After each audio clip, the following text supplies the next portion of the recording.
اعلیٰ حضرت امام احمد رضا خان فاضل بریلوی رضی اللہ تعالیٰ عنہ نے اس روایت کو نقل فرمایا اور فرماتے ہیں سلمہ بن اکوا سے پوچھا گیا تمہیں خوف نہیں تھا، ڈر نہیں تھا؟ 400 لوگوں کو اکیلے دوڑاتے چلے گئے، مدینے سے باہر بھی چلے گئے.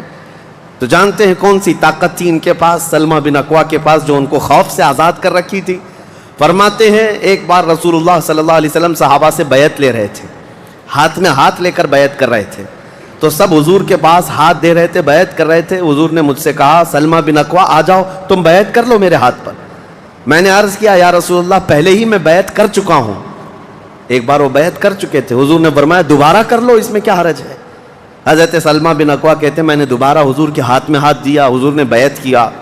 تھوڑی دیر گزری تھی کہ صحابہ بیعت کر رہے تھے. حضور نے پھر پکارا سلمہ بن اکوا بیعت کیوں نہیں کر لیتے؟ کہا یا رسول اللہ میں نے 2 بار بیعت کی ہے. حضور نے فرمایا تیسری بار کر لو، کیا حرج ہے. وہ حضرت سلمہ بن اکوا کہتے ہیں میں نے اپنا ہاتھ رسول اللہ کے ہاتھ میں تیسری بار دیا اور بیعت کیا. اور اس کے بعد جب نکلا حضرت سلمہ بن اکوا کہتے ہیں مجھے اس ہاتھ پر اتنا بھروسہ تھا کہ دنیا کی ہر طاقت کو دھول چٹا سکتا تھا کہ رسول اللہ کے ہاتھ میں دیا ہوا ہاتھ ہے. ان کے پاس جو بے خوف ہونے کے لیے کوئی دولت تھی نا، بے باک ان صحابہ کو اگر کوئی چیز بناتی تھی تو یہی چیز ہے عشق مصطفیٰ، محبت مصطفیٰ، جس کو بریلی کے امام نے فرمایا ہے خوف نہ رکھ رضا ذرا تو ہے عبد مصطفیٰ، تیرے لیے امان ہے، تیرے لیے امان ہے. کسی شاعر نے کہا تھا کہ دیوان گانے عشق محمد کو دیکھ کر گھبرا گئی ہے گردش دوراں کبھی کبھی. حضور کے عاشقوں کو دیکھ کر کے دنیا کی طاقتیں بھی گھبرا جاتی تھیں کہ ان کے پاس ہے کون سی طاقت. تو یہ جو چھوٹی سی جنگ واقع ہوئی اس کو ذات القرد کہتے ہیں. اس کے 3 دن کے بعد ہی خیبر کی جنگ شروع ہو گئی تھی. اب خیبر پر ہم آتے ہیں. خیبر کیا ہے؟ تقریباً مدینہ طیبہ سے 320 کلومیٹر دور یا 300 کلومیٹر کے قریب ایک بستی ہے جس کو خیبر کہتے ہیں. خیبر یہودیوں کا گڑھ ہے، یہودیوں کا مرکز. اور اس وقت سے لے کر کے حضور صلی اللہ تعالیٰ علیہ وسلم کی مدینہ طیبہ آمد سے بھی کافی پہلے سے خیبر میں یہودیوں نے ایسا اپنا وہ جمایا ہوا تھا کہ پورے عرب کے سب سے بڑے مالدار یہودی خیبر میں رہتے تھے اور جنگی طاقت بھی سب سے زیادہ ان کے پاس تھی. اور غرور اور گھمنڈ اتنا تھا، پیسوں پر بھی اور جنگ پر بھی، طاقت پر بھی، کہ وہ کسی کو بھی ڈرا دیتے تھے. اور جب سے نبی پاک صلی اللہ علیہ وسلم مدینہ طیبہ آئے ان کی دشمنی اتنی بڑھ گئی تھی کہ آپ کو معلوم ہونا چاہیے کہ جو جنگ خندق ہوئی تھی اس کا واقعہ بھی میں نے تفصیل سے بتا دیا. مدینہ طیبہ جنگ خندق جس وجہ سے ہوئی اس کا سبب یہودی تھے. یہودیوں نے مکہ کے کافروں کو، مشرکوں کو، نجد کے کافروں کو سب کو جمع کیا تھا اور پانی کی طرح پیسہ بہایا تھا. جنگ میں 12,000 لوگوں کو رسول اللہ کے خلاف اکٹھا کیا تھا یہودیوں نے. یہ خیبر کے یہودی تھے. کیونکہ نبی پاک صلی اللہ تعالیٰ علیہ وسلم جب تشریف لائے تھے 2 قبیلے یہودیوں کے مدینے میں آباد تھے، بنو نذیر اور بنو قریظہ. آپ کو میں نے سیرت کے بیان میں یہ بھی بتا دیا تھا. اور یہ دونوں قبیلوں نے حضور صلی اللہ علیہ وسلم کے ساتھ غداری کی تھی، وعدہ خلافی کیا، معاہدہ جو تھا اس کو توڑ دیا. اس کی وجہ سے ان یہودیوں کو جو مدینے میں رہتے تھے جلا وطن کر دیا گیا تھا، نکال کر باہر کر دیا گیا. تو جتنے مدینے سے نکالے ہوئے یہودی تھے وہ سب خیبر میں جا کر جمع ہو گئے تھے. خیبر میں جا کر کے ان لوگوں نے اڈا بنا لیا تھا اور ڈیلی ان کی صرف اور صرف یہی منصوبہ بندی ہوتی تھی کہ محمد صلی اللہ علیہ وسلم اور ان کے ساتھیوں کو کیسے مارا جائے، کیسے قتل کیا جائے. کوئی بھی دور دراز سے اگر چھوٹی سی دشمنی رکھتا تھا رسول اللہ سے تو یہ یہودی خیبر کے پورا کا پورا مال ان کے پاس بھیجتے اور ان کو کھڑا کرتے کہ تم جاؤ، ہم سپورٹ میں ہیں، ہم سپورٹ کریں گے. ساری جنگوں میں مشرکوں کا سپورٹ کرتے تھے. اب میں آپ کو بتاؤں جن کے دلوں میں اتنا زہر بھرا ہوا تھا رسول اللہ صلی اللہ علیہ وسلم کی دشمنی کا، اب ان لوگوں نے دیکھا کہ یہ اب ان کی طاقت بڑھتی جا رہی ہے اور بادشاہوں کو تک ان لوگوں نے اسلام پیش کر دیا. اور اسلام اب مکہ مدینے کا نہیں رہ گیا، اب تو ایران بھی چلا گیا ہے، مصر بھی چلا گیا ہے، حبشہ بھی چلا گیا ہے، یمن بھی چلا گیا ہے. تو ان کے پیٹ کا درد اور بڑھ گیا. ان لوگوں نے پھر اب فیصلہ کرنا شروع کیا کہ اب سارے لوگوں کو جمع کرتے ہیں. ایک قبیلہ تھا بنو غطفان، یہ مشرکوں کا قبیلہ تھا اور وہ جنگی طاقت بہت زیادہ رکھتے تھے. اس وقت عرب میں وہ نڈر مانے جاتے تھے. یہودیوں نے ان کو بلا کر کے جنگ کا پلان کیا کہ مدینے پر اچانک چڑھائی کریں گے اور تہس نہس کر کے رکھ دیں گے، کسی کو خبر بھی نہ ہو، پورے مدینے کی اینٹ سے اینٹ بجا دیں گے. انہوں نے پلان کیا راتوں رات، لیکن مخبر صادق رسول اللہ صلی اللہ تعالیٰ علیہ وسلم کا حال یہ ہے، اور کوئی غیب کیا تم سے نہاں ہو بھلا۔ نبی پاک صلی اللہ تعالیٰ علیہ وسلم کو خبر ہوئی کہ یہودیوں نے میٹنگ کی ہے اور راتوں رات مدینے پر چڑھائی کرنے والے ہیں۔ دوسرے دن حضور پاک صلی اللہ تعالیٰ علیہ وسلم نے صحابہ کو جمع کیا، تو جتنے صحابہ تھے سب جمع ہو گئے، تقریباً 1600 صحابہ تھے۔ کتنے؟ 1600 صحابہ۔ 1600 صحابہ مدینہ طیبہ سے نکل پڑے حضور کے ساتھ کہ ان یہودیوں کو خیبر سے نکلنے سے پہلے ان کا راستہ ہم روکیں گے کہ مدینے پر کوئی بھی چڑھائی نہ کر سکے۔ جب رسول اللہ صلی اللہ علیہ وسلم صحابہ کو لے کر چل پڑے، چال الٹی پڑ گئی۔ یہودیوں نے یہ سوچا تھا کہ مدینے پر اچانک حملہ ہوگا، کسی کو کانوں کان خبر نہیں ہوگی، لیکن ایسا ہوا کہ 8 دن کے بعد اچانک حضور خیبر پہنچ گئے، ان کو کانوں کان خبر بھی نہیں ہوئی۔ نبی پاک صلی اللہ تعالیٰ علیہ وسلم صحابہ کے ساتھ جب پہنچے، صبح ہو رہی تھی، خیبر کی وادیوں میں حضور داخل ہو رہے تھے، تو یہودی اپنے اپنے کھیتوں میں کام کرنے کے لیے جا رہے تھے۔ جیسے ہی مدینے کی فوج کو دیکھا، ہیبت طاری ہو گئی، الٹے قدم اپنے قلعوں میں واپس بھاگتے رہ گئے اور چیخ مارتے رہ گئے کہ محمد بھی آئے ہیں اور مسلمان بھی آئے ہیں۔ حضور صلی اللہ علیہ وسلم نے ان کی چیخ و پکار کو سنا تو ایک جملہ فرمایا۔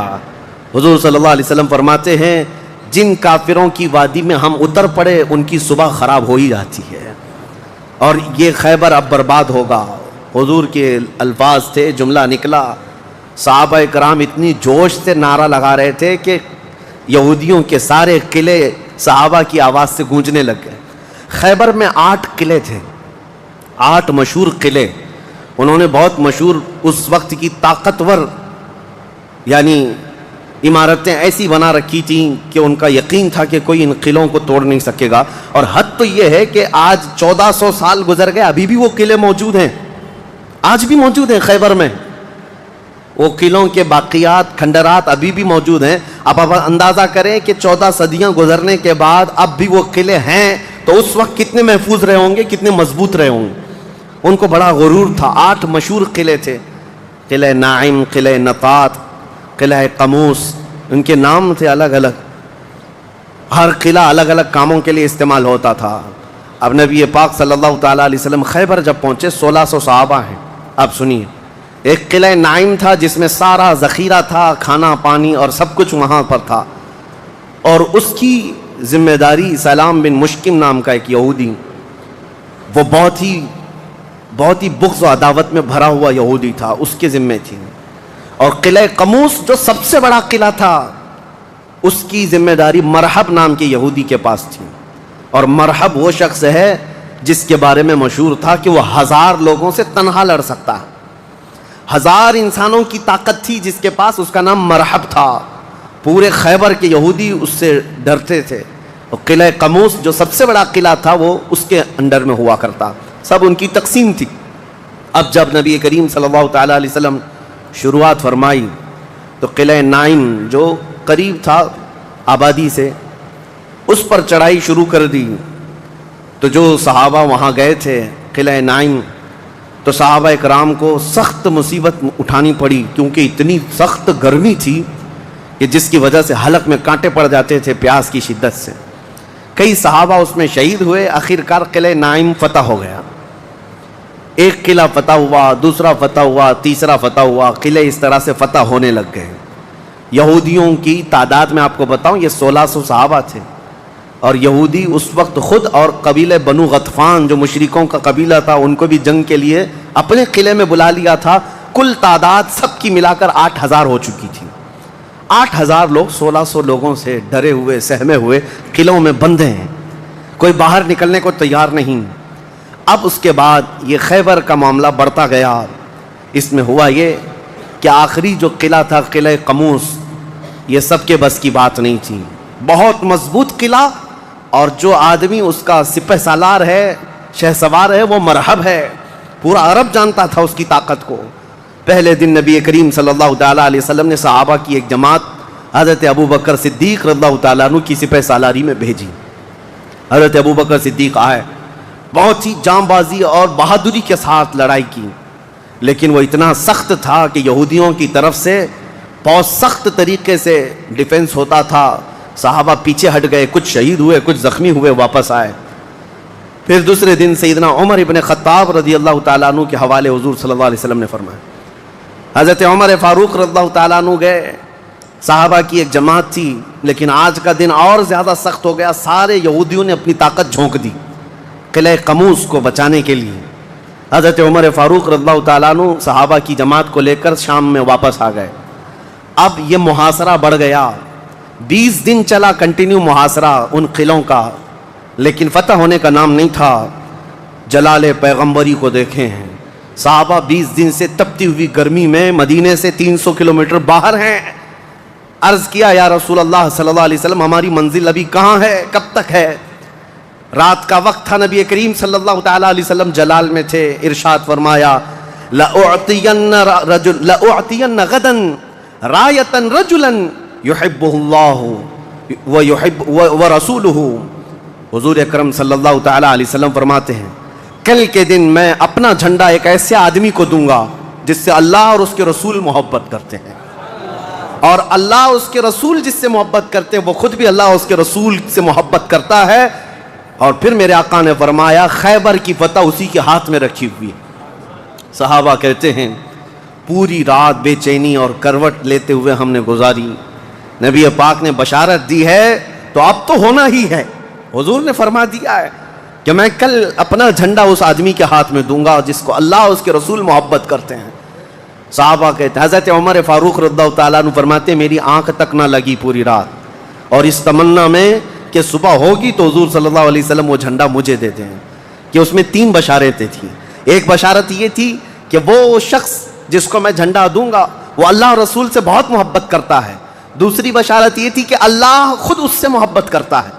تیسری بشارت یہ تھی کہ اسی کے ہاتھ میں خیبر کی فتح رکھی ہے. حضرت عمر کہتے ہیں پوری رات پلک بھی جھپکا نہیں, اسی آس میں اسی امید میں پوری رات گزاری. پورے صحابہ کا یہی حال تھا. صبح جب ہوئی دوڑے دوڑے نبی کریم صلی اللہ تعالیٰ علیہ وسلم کی جلوں میں حاضر ہوئے.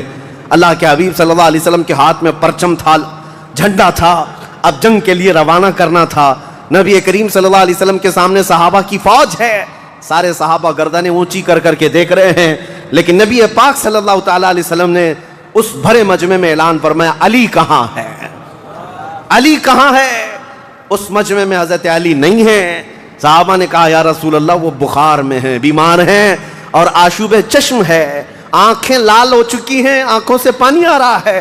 نبی کریم صلی اللہ علیہ وسلم نے فرمایا لاؤ, اسی حالت میں بلا لاؤ. صحابہ گئے, حضرت علی کو بلا لائے. بخار کی حالت میں ہیں, آنکھوں میں آشوب ہے, سرخی آ چکی ہے. نبی کریم صلی اللہ علیہ وسلم نے قریب بلایا, اپنا لعاب پاک نکال کر ان کی آنکھوں میں لگایا. حضرت علی فرماتے ہیں مجھے ایسا لگا کبھی آنکھوں میں کوئی مرض آیا ہی نہیں تھا, بخار بھی نہیں تھا. نبی کریم صلی اللہ تعالیٰ علیہ وسلم نے اپنے ہاتھ میں موجود پرچم حیدر کرار کے ہاتھ میں دیا, کہا جاؤ علی تمہارے ہاتھ میں اللہ نے فتح رکھی ہے. میرے عزیزو ایک بات میں آپ کو بتا دوں کہ یہ کیا معاملہ ہے. جب رسول کریم صلی اللہ تعالیٰ علیہ وسلم کو یہ معلوم ہے کہ حضرت علی کے ہاتھ میں ہی یہ جنگ فتح ہونی ہے تو پہلے دن کسی اور کو کیوں بھیجا, دوسرے دن اور صحابی کو بھیجا. یہ 20 دن کا محاصرہ کس بات کا تھا, یہ سارے معاملات کس لیے تھے؟ ایک بات یاد رکھیں, فتح اسلام کے حق میں ہے اور غالب اسلام ہو کر رہے گا, لیکن قدرت کا قانون یہ ہے جیسے معراج میں بھی آپ کو معلوم ہے نمازیں تو 5 ہی ہونی تھی, لیکن 9 مرتبہ حضور صلی اللہ علیہ وسلم کو آنا جانا کیوں رکھا گیا؟ خدا کی قدرت کا قانون یہ ہے کہ پہلے اسباب کی طرف دیکھو, بعد میں اسباب کا خالق خود تمہارے لیے راستے پیدا فرمائے گا. جنگ تو فتح ہونی ہی ہے, لیکن تمہیں اسٹرگل کرنا پڑے گا, میدان میں مشکلیں اٹھانی پڑیں گی, بعد میں فتح تو تمہارے ہاتھ میں اللہ نے دی ہے. حضرت علی کرم اللہ وجہہ الکریم اپنے ہاتھ میں پرچم لے کر کے جب قلعہ قموس کی طرف بڑھتے ہیں, جانتے ہیں وہ تاریخ کا وہ عظیم دن ہے, محرم کی غالباً 9ویں تاریخ ہے. میں نے شروع میں ہی کہا کہ یہ ایک تاریخ کا ایسا حصہ ہے جس سے ساری باتیں آگے کی فتوحات جڑی ہوئی ہیں. کیوں میں آپ کو بتاتا ہوں.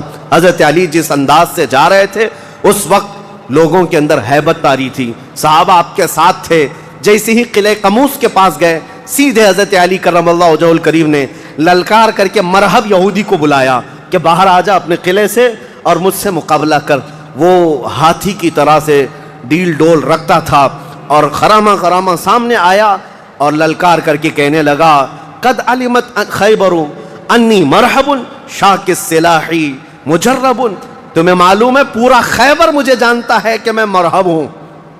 شعر پڑھ رہا تھا، پورا خیبر جانتا ہے کہ میں مرحب ہوں، سر سے لے کر پیر تک ہمیشہ ہتھیار میں رہتا ہوں، اور نہایت ہی تجربہ کار آدمی کہ جس کا وار کبھی خالی نہیں جاتا ہے. اس کے جواب میں مولا علی کرم اللہ وجہہ الکریم فرماتے ہیں انا الذی سمتنی امی حیدرا کلیث غابات کریہ المنظرا، تجھے پتا ہے میری ماں نے ہی میرا نام حیدر رکھا ہے. حیدر کا مطلب ہوتا ہے شیر، میری ماں نے میرا نام حیدر رکھا ہے کلیث غابات کریہ المنظرا، ہیبت ناک شیر جب بھوک کی وجہ سے کچھار میں دہاڑتا ہے اس کو حیدر کہا جاتا ہے. جب یہ رجزیہ اشعار کا تبادلہ ہو رہا تھا، وہ یہودی مرحب جو سر پر ٹوپی پہنتا تھا ویسی ٹوپی لوہے کی کسی کے پاس تھی نہیں، جسم پر جو لوہے کا خود لباس ہوتا تھا ویسا لباس کسی کے پاس نہیں تھا. مقابلے میں وہ آیا اور اس نے حضرت علی کرم اللہ وجہہ الکریم پر بہت تیز وار کی، لیکن وار خالی گیا. حضرت علی کرم اللہ وجہہ الکریم پر کوئی وار نہیں آیا. پلٹ کر جب حیدر کرار نے وار ماری تو اس کی خود کو ٹوپی کو کاٹتا ہوا یہاں تک کہ اس کے جبڑوں تک حضرت علی کی تلوار آ گئی، اس کے دانتوں کو تک کاٹتی ہوئی آ گئی. اس کے بعد دوسرا وار بھی نہیں پڑا تھا کہ مرحب زمین پر ڈھیر ہو کر تڑپنے لگ گیا. اتنا ہی نہیں ہے کہ یہ منظر دیکھ کر کے جتنے یہودی تھے سب کے سب ٹوٹ پڑے. کس پر؟ حیدر کرار پر. اکیلے بطل جلیل ہیں، جس طرف سے آتے تھے صحابہ کہتے ہیں حضرت علی کی تلوار اس دن جو چمک رہی تھی ہمارے جسموں میں ہیبت تاری تھی، کبھی ادھر چمکتی ہے کبھی ادھر چمکتی ہے. آپ کو پتا ہے ایک لقب آپ کا کرار ہے. کرار کا مطلب کیا ہوتا ہے؟ پلٹ پلٹ کر کے حملہ کرنے والا، اور ایسا حملہ کرنے والا کہ سامنے والے کو سنبھلنے کا موقع بھی نہیں دیتا. حضرت علی کی تلوار نے اتنے وار کیے کہ یہودیوں کی صفیں درہم برہم ہو گئی. بعض تو لوگوں نے یہ سوچا کہ جان بچانے میں عافیت ہے، جب ہمارا سردار ڈھیر ہو کر تڑپ رہا ہے ہمیں اس سے مقابلے کی کیا تاب ہے. بڑھتے گئے حضرت علی سیدھے قلعہ قموس جو تھا وہاں جا کر کے کھڑے ہو گئے. تو یہودیوں میں ایک اعلان ہوا کہ اگر یہ علی بن ابی طالب قلعے کے اندر گھس گیا تو خیبر قیامت تک ہمارے ہاتھ میں نہیں آ سکتا، اپنی طاقت لگا دو. سارے یہودی ٹوٹ پڑے، جتنی فوجیں تھی ٹوٹ پڑی. جانتے ہیں حضرت علی اپنا ڈیفنس کیسا کر رہے تھے، اپنے بچاؤ کے لیے کیا کر رہے تھے؟ قلعہ قموس کے دروازے کو جو پھاٹک تھا ایک ہاتھ سے اکھاڑ دیا اور بائیں ہاتھ سے صرف دروازہ پکڑتے تھے، سیدھے ہاتھ سے تلوار سے حملہ کیا کرتے تھے. ایک ہاتھ میں دروازہ لے کر کے ڈیفنس کر رہے ہیں، ڈھال بنائے ہوئے ہیں، جہاں سے تیر آئے یا تلوار آئے اس دروازے سے آپ نے اپنے آپ کا ڈیفنس کیا ہے. صحابہ کہتے ہیں ہم دیکھتے رہے، وہ دروازے کو ایسے اپنے ہاتھ میں نچا رہے تھے جیسے کوئی چھوٹا کھلونا اپنے ہاتھ میں نچایا جاتا ہے. حضرت علی کرم اللہ وجہہ الکریم نے اس قلعے کا پھاٹک توڑ دیا جس کو 20 دنوں سے صحابہ جا کر کے آ رہے تھے، توڑ نہ سکے تھے. پھر اس کے بعد جب جنگ ٹھنڈی ہوئی، بعض لوگ یہ کہتے ہیں کہ قلعے کا پھاٹک اٹھا کر کے پھینک دیا، پھینکا نہیں. پوری جنگ بھر حضرت علی اس دروازے کو پکڑ کر کے جنگ کرتے رہے اور قلعے کے اس دروازے کو اپنی ڈھال بنائے رہے.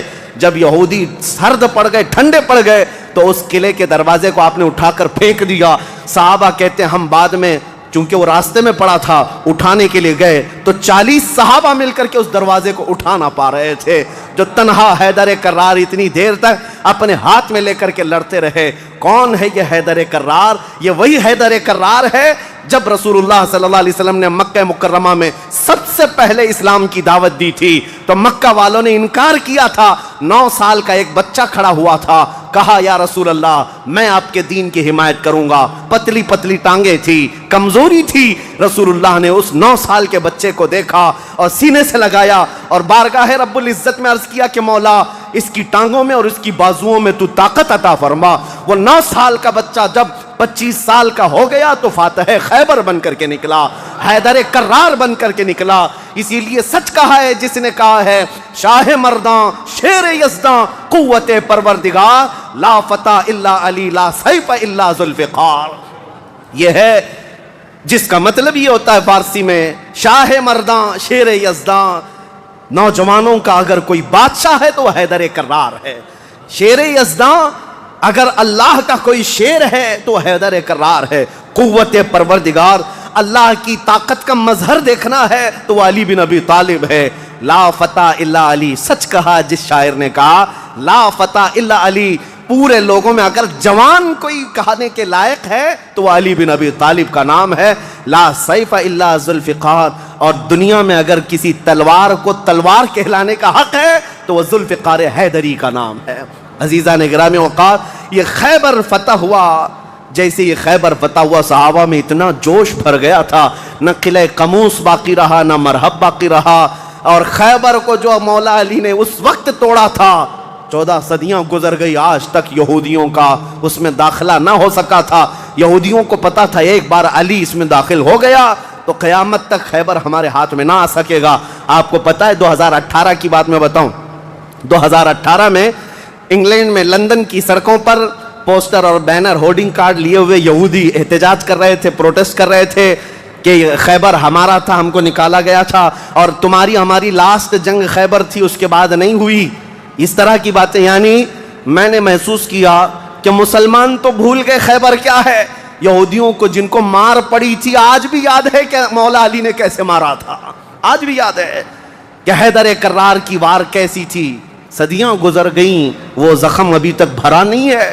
اسی لیے میرے عزیزو، آپ کو دیکھنا چاہیے کہ گریٹر اسرائیل کا نقشہ جو انہوں نے بنایا ہے، اسرائیل جو آج فلسطین کے حصے میں زبردستی قبضہ کیا ہوا ایک چھوٹا سا ملک، ناجائز قبضہ، انہوں نے جو اپنے خوابوں کا ایک نقشہ بنایا ہے کہ اسرائیل کہاں تک ہوگا. انٹرنیٹ پر دیکھیں گے تو آپ محسوس کریں گے انہوں نے گریٹر اسرائیل کا نقشہ جو بنایا اس میں خیبر بھی شامل کیا ہے کہ خیبر تک، مدینے کی وادیوں تک ان کو اسرائیل بنانا ہے. جہاں سے ہم نکلے تھے وہاں واپس آئیں گے، لیکن انشاءاللہ العزیز ایسا کبھی نہیں ہوگا. مولا علی کرم اللہ وجہہ الکریم کی وار جو پڑی تھی وہ قیامت تک تازہ رہے گی انشاءاللہ. میرے عزیزو، خیبر فتح ہونے کے بعد اب عدل مصطفیٰ کو بھی دیکھو. نبی کریم صلی اللہ تعالیٰ علیہ وسلم، یہ وہ یہودی ہیں جو ساری جنگوں میں جڑ کا کام کرتے رہے، جڑ کا کام کرتے رہے، لوگوں کو بھڑکانے میں، حضور کے خلاف دشمنی پر ابھارنے میں، پیسہ بہانے میں، سب کام کرتے رہے. آج سب ٹوٹ کر بکھر گئے. نبی کریم صلی اللہ تعالیٰ علیہ وسلم کو اب کیا کرنا تھا. حضور صلی اللہ علیہ وسلم نے دوسرے دن جب صحابہ سے مشورہ لیا، صحابہ نے عرض کیا جیسے ان کو مدینے سے بھگایا گیا تھا، خیبر سے بھی نکال دیں، یہاں سے بھی نکال کر ان کو جلا وطن کر دیں. لیکن وہ مصطفیٰ کریم صلی اللہ تعالیٰ علیہ وسلم جو عظیم اخلاق لے کر کے زمین پر تشریف لائے، خیبر کے یہودیوں سے پوچھا کہ تم کو جلا وطن کیا گیا تھا اور تم نے بار بار ایگریمنٹ توڑا، معاہدے توڑے، اب یہاں سے بھی تمہیں جلا وطن کرنے کا مشورہ آیا ہے صحابہ سے. یہودیوں نے رونا دھونا شروع کیا اور کہا آپ اللہ کے نبی محمد مصطفیٰ صلی اللہ علیہ وسلم عدل کے شہسوار ہیں، ہمیں موقع عطا کریں. ہم خیبر چھوڑ کر جانا نہیں چاہتے، ہماری زمینیں ہمیں دے دیں، لیکن سال بھر میں جتنی بھی اس کی آمد ہوگی اس کا آدھا ہم مدینے پہنچا دیں گے، کھجوریں ہوں، فصلیں ہوں. نبی کریم صلی اللہ تعالیٰ علیہ وسلم نے سب کو معاف کر دیا، خیبر ان کے حوالے کر دیا، اور پھر وہ آدھا حصہ مدینہ طیبہ ہر سال دینے کے لیے راضی ہو گئے. اور اس پر حضور صلی اللہ علیہ وسلم نے فیصلہ فرما لیا. اب اتنی بات نہیں، حضرت عبداللہ بن رواحہ رضی اللہ تعالیٰ عنہ ہر سال جب یہ خیبر آتے یا ایک دوسرے صحابی یہ آدھا حصہ لینے کے لیے آتے تھے تو پورے خیبر کے یہودی مال جمع کرتے، اس میں آدھا آدھا حضرت عبداللہ فرما دیتے، اور اس کے بعد یہ نہیں ہے کہ لے کر کے نکل جاتے. سارے یہودیوں کو جمع کرتے، کہا میں نے پورے مال کا آدھا آدھا کیا ہے، ان میں سے جو حصہ تمہیں پسند ہے وہ رکھ لو، باقی مدینے بھیج دو. یہودی کہتے ہیں ایسا عدل ہم نے کہیں دیکھا ہی نہیں کہ ہمیں پہلے کہہ دیا جائے، ورنہ کوئی بھی ہوتا حاکم تو اچھا مال اٹھا لیتا اور برا مال چھوڑ کے چلا جاتا. یہ رسول اللہ کے صحابہ تھے، کہتے جو تمہیں پسند ہے وہ رکھ لو، جو چھوٹ گیا وہ مدینے بھیج دو. اتنے ہونے کے باوجود بھی حضور صلی اللہ تعالیٰ علیہ وسلم کے ساتھ انہوں نے کیا کیا. حضور 3 دن کے بعد خیبر سے نکل رہے تھے. زینب نام کی ایک خاتون تھی جس کا شوہر قتل ہو گیا تھا، وہ حضور صلی اللہ تعالیٰ علیہ وسلم کے پاس بڑی محبت لے کر کے آئی، بہت محبت کے ساتھ، اور یوں کہا کہ میں آپ کی پیروکار ہوں، بڑی مشتاق تھی آپ کے دیکھنے کی، آپ میرے گھر تشریف لائیں. حضور صلی اللہ تعالیٰ علیہ وسلم کو اور کچھ صحابہ کو اس نے اپنے گھر پر دعوت کی، اور دعوت کیا کیا، کھانے میں اور گوشت میں نہایت ہی خطرناک زہر ملایا اور حضور صلی اللہ تعالیٰ علیہ وسلم کو زہر دیا. جو صحابہ موجود تھے حضور صلی اللہ علیہ وسلم کے ساتھ دعوت میں، جیسی حضور نے پہلا لقمہ اٹھایا جو گوشت کی بوٹی تھی یا جو لقمہ تھا وہی بول پڑا رسول اللہ صلی اللہ علیہ وسلم کہ مجھ میں زہر ملا ہوا ہے۔ نبی کریم صلی اللہ تعالیٰ علیہ وسلم نے ابھی اپنی زبان پر لگایا ہی تھا، نکال کر پھینک دیا، لیکن دوسرے ایک صحابی حضور سے پہلے پیٹ بھر کر کھا چکے تھے اور وہ زہر کے اثر سے فوراً ہی شہید ہو گئے۔ یہ یہودیوں نے حضور کے معافی کے بعد، اعلان کے بعد پھر بھی یہ ہرزہ سرائیاں، یہ سارے کام کرتے رہے اور آج تک کرتے آئے ہیں۔ آج تک نبی کریم صلی اللہ تعالیٰ علیہ وسلم نے اس کے باوجود معلوم ہونے کے بعد یہودیوں کو بلایا کہ اس خاتون کا کیا کیا جائے۔ اس نے اقرار کر لیا، کہا کہ ہاں ہم نے زہر ملایا تھا۔ کہا کیوں؟ کہا ہم یہ دیکھ رہے تھے اگر آپ اللہ کے سچے رسول ہیں تو آپ کو خبر ہو جائے گی، ورنہ ہم کو آپ سے نجات مل جائے گی، ہم بچ جائیں گے، آپ زہر سے ختم ہو جائیں گے۔ نبی کریم صلی اللہ تعالیٰ علیہ وسلم تو زہر کے اثر سے کچھ نہیں ہوا اور حضور بچے اس زہر سے، لیکن ان یہودیوں میں سے کوئی بھی اسلام کی طرف آیا بھی نہیں۔ نبی کریم صلی اللہ تعالیٰ علیہ وسلم نے اس خاتون سے بدلہ نہیں لیا، اسے معاف کر دیا۔ اپنی ذات کے لیے حضور نے کبھی بدلہ لیا ہی نہیں۔